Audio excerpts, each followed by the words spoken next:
For this next video series, we're really going to be looking at increasing your shoulder mobility. We're going to be targeting weightlifters such as power lifters, bodybuilders, overhead athletes, anyone that does a lot of repetitive exercise who doesn't have a really great mobility routine will benefit from this series. For today's video, we're going to be looking at the lats and how your lat muscles actually influence your shoulder mobility and what are some exercises you can do to lengthen, strengthen, and improve that shoulder mobility with respect to your lats.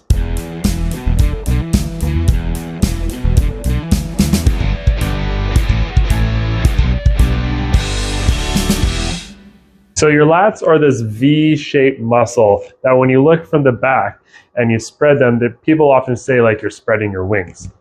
Now, it's kind of counterintuitive, but you think with having strong lats, it'll actually pull you into a good shoulder position. However, the way your lats work is they originate on your lower back in the thoracolumbar fascia, and then they insert actually on the medial lip of the bicipital groove on your arm. So what they actually do is the function of your lat is to actually pull your arm straight down towards your side. This motion is the primary function of the lats. They also have a small amount of shoulder internal rotation. So that's pulling your arm into your belly or into the midline of your form. So because of that amount of inward rotation, that does cause rounding of the shoulders if you have a really tight and contracted lats. Now, it's not the primary function, but it is a contributing factor. And because the muscle also pulls your arm down or extends the shoulder backwards, if it's tightened and shortened, it will restrict shoulder flexion or your ability to raise your arms overhead. So what we're going to be looking at in this video is the different exercises you can do to lengthen the muscles of the lat, improve the flexion mobility, and recruit the other supporting muscles like your lower fibers of traps, and just increase the overall shoulder mobility and comfort in these ranges. So the way we're going to start this routine is we're going to start with our mobility exercises because we want to warm up our muscles throughout their full range of motion in the joint, and then we'll go into our stretches. So the first exercise is a quadruped Y lift, or you're in the 4-point position or tabletop position, and what you're going to do is you're going to raise one arm straight up as high as you can, like the letter Y, or half of the letter Y. Now, when you're doing this exercise, it's really important to rotate your thumb pointing towards the ceiling. This is because, if you remember what I said earlier, your lats have a little bit of a medial or internal rotation. So by thinking like you're rotating your thumb up towards the ceiling, what you're actually doing is laterally rotating the arm. When you're raising your arm up, you really want to think that you're pulling down with your scapula or your shoulder blade. And by down, I mean like your left scapula or my left shoulder blade is pulling into my right buttocks pocket, and my right scapula and my right shoulder blade is pulling into my left buttocks pocket. So it's on a little bit of that angle going through there. To actually progress this exercise, you can use little weights. So you can work one side at a time, and holding a weight, you can do the same Y lift. It is quite humbling, and you won't require much weight at all to improve or to work the lower fibers of traps. So lower fibers of traps is what helps with that scapular depression or the end stability at the top when your arm is flexed overhead. So I'm really working on raising my shoulder up as high as I can, not trying to extend my head back with it, just keeping my core stable, my spine neutral, and raising up. So another progression or another way to do it is actually doing this in prone. So laying with your head on a pillow, you're going to begin again with your arms in the Y position, looking to extend them up, pulling your shoulder blades down and back, really making sure to keep your thumbs pointing towards the ceiling, and you can hold for a second or two. This is really working on the emphasis of the end of range, so getting that last little bit of mobility. And then of course, to make it harder, you can hold the little weights.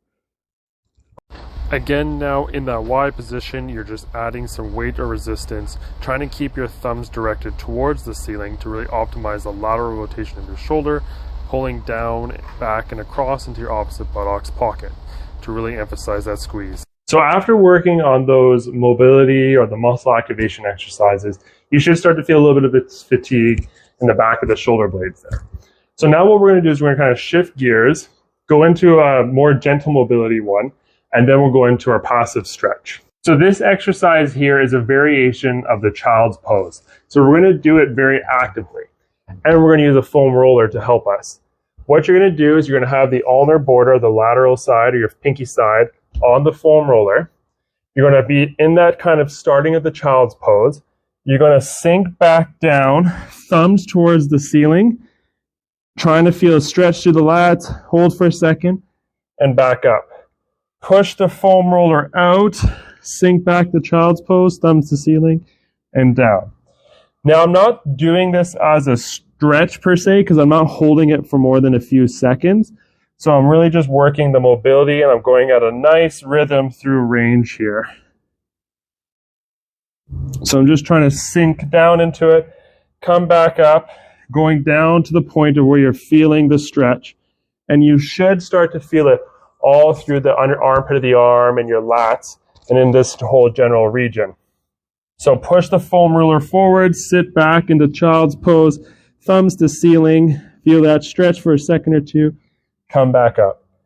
This is a great one to do for 2 to 3 sets of 15 to 20 reps, just to kind of work on that mobility through there.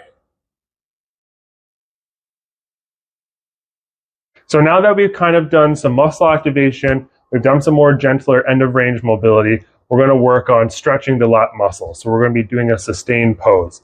And one of the best positions I find to do this is the prayer position or the prayer stretch. To perform this stretch well, I like to just use the armrest of my sofa.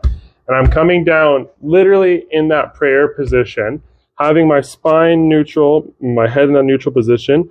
And I'm going to sink back down until I feel that stretch in my armpits and through my back.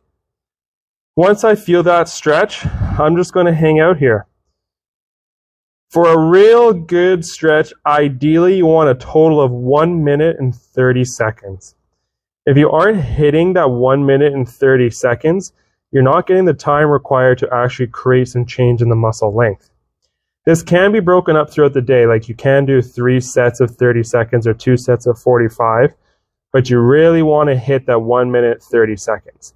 The trick here is, again, trying to have your arms past or as close to your head as you can and thumbs up towards the ceiling.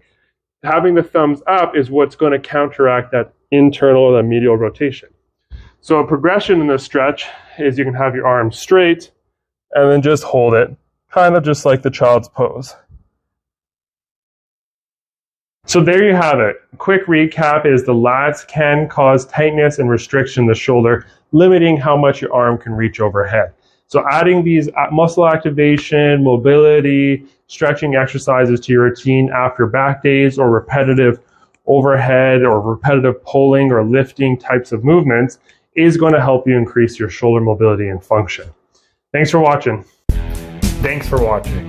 Please like and subscribe and leave a comment below of something that you'd be interested to see next. Tune in next time.